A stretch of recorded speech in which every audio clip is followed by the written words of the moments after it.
ये जो आखिरी आपका जो स्टेटमेंट का मैंने जिक्र किया, इसके बड़े चर्चे हैं। आपका ये जो बयान आया है, इसका पस मंज़र क्या है? अगर ना जरदारी साहब आ रहे हैं, ना बिलावल साहब हैं, ना नवाज शरीफ हैं, ना शहबाज शरीफ साहब हैं, तो फिर किसको आता देख रहे हैं इक़्तिदार में? सादिया, मैंने एक और नाम भी शामिल किया था, जी शायद वो आपके जहन में नहीं है। जी। मैंने इमरान खान इमरान खान, का बिल्कुल नाम भी शामिल, बिल्कुल, वो भी नहीं है।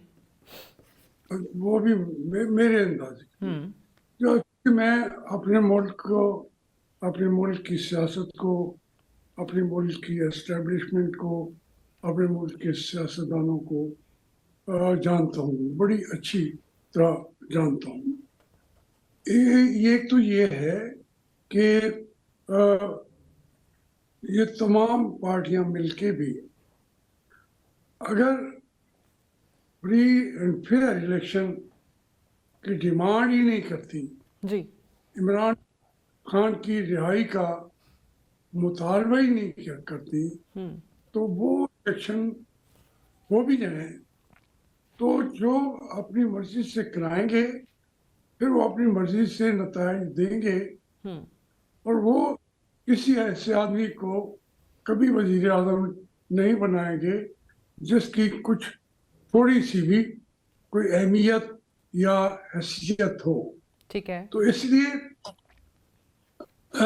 मैं ये अर्ज करता हूँ कि इस जो मौजूदा हालात हैं, अगर फ्री एंड फेयर इलेक्शन कराएं तो वो मियां नवाज शरीफ की बजाय इमरान खान पॉपुलर वोट का हामिल है, ठीक उसकी है। पार्टी के पास है वोट।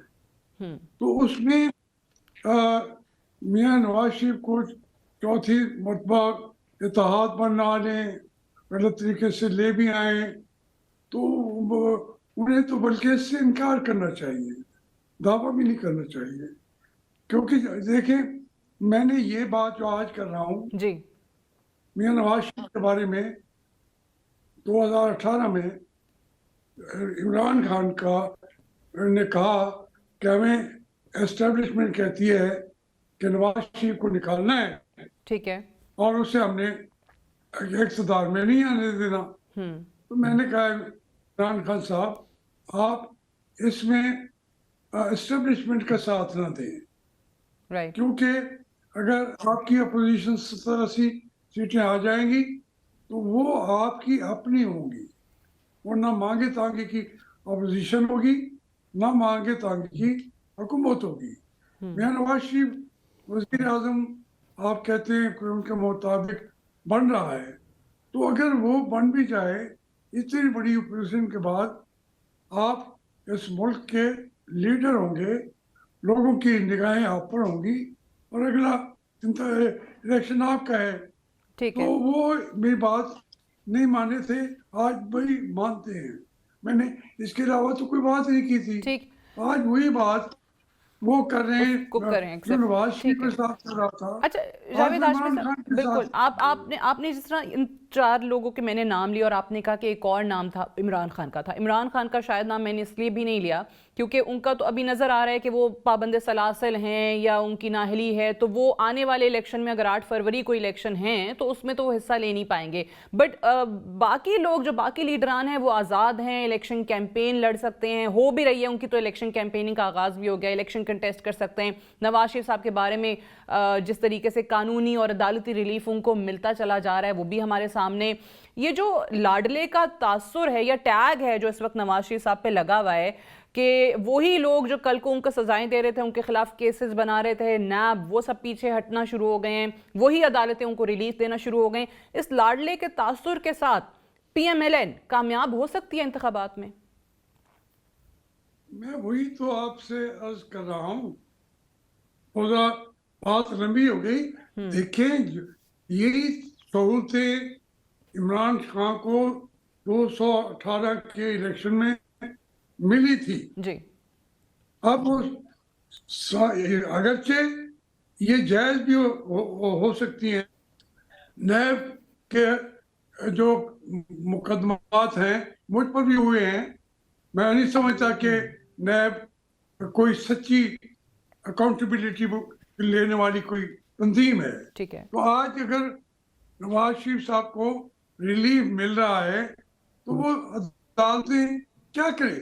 जब वो नैब कहती है कि हमारे केसेस गलत थे, तो बात जी। ये है, मैं आप ये कोई लाडलेपन की बात नहीं है। हो सकता है वो लाडले अपने आप को समझने लगेंगे, अभी थोड़ा देर गुजरने तो दे, सबसे पता कर लेंगे। अगर इनडायरेक्टली हम एस्टेब्लिशमेंट के हाथ में जाते हैं तो अल्टीमेटली जो इमरान खान के साथ हुआ है वही फिर इनके साथ होगा। तो ठीक। इमरान खान को जो पाबंद सलासिल किया गया है उस पे मैं कहता हूँ कि ये अगरचे जातियां ये होती नहीं है, मैंने तो जिक्र किया है।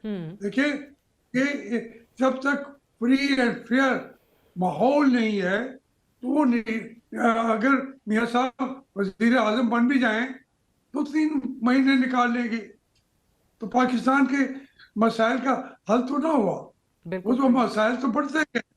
75 साल हम चुप करके बैठे रहे हैं तो मसाइल तो बढ़ गए हैं। पाकिस्तान ज्यादा गरीब हो गया है, ठीक है। मईशत ज्यादा खराब हो गई है, दहशत गर्दी का ये आलम है कि आपके 25-25 नौजवान जो हैं एक हल्ले में आके शहीद कर दिए जाते हैं। तो इसलिए ये सारी चीजें बड़ी हैं।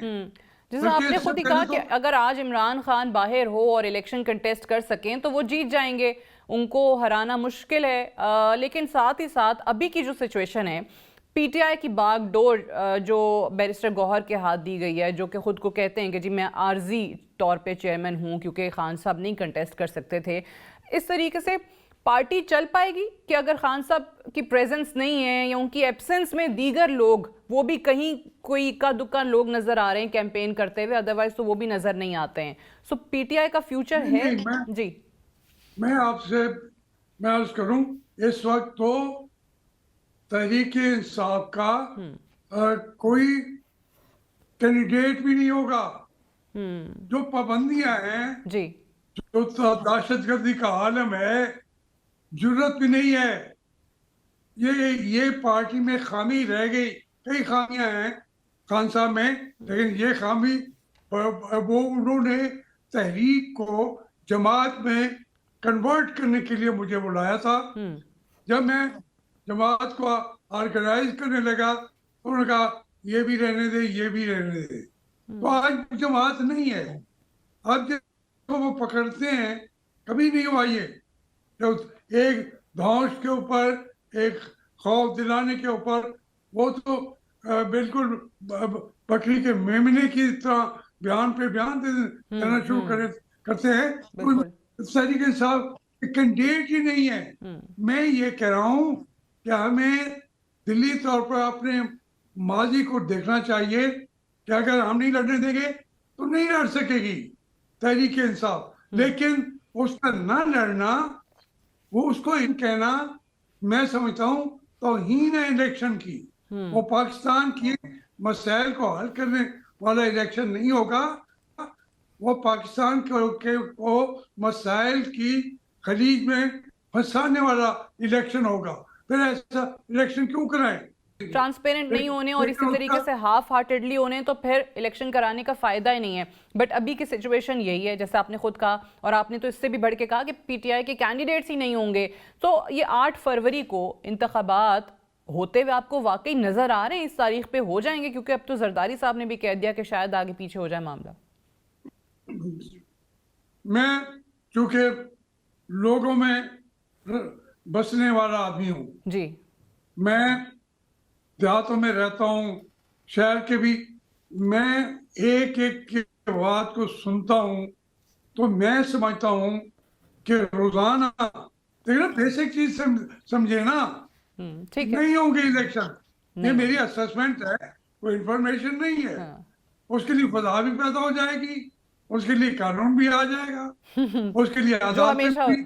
बाखबर रहिए हर जगह हर वक्त बर वक्त। अभी सुनो न्यूज का यूट्यूब चैनल सब्सक्राइब करें और बेल आइकन पर क्लिक करें और जानिए मुल्की और गैर मुल्की हालात व वाक़यात यकीन के साथ।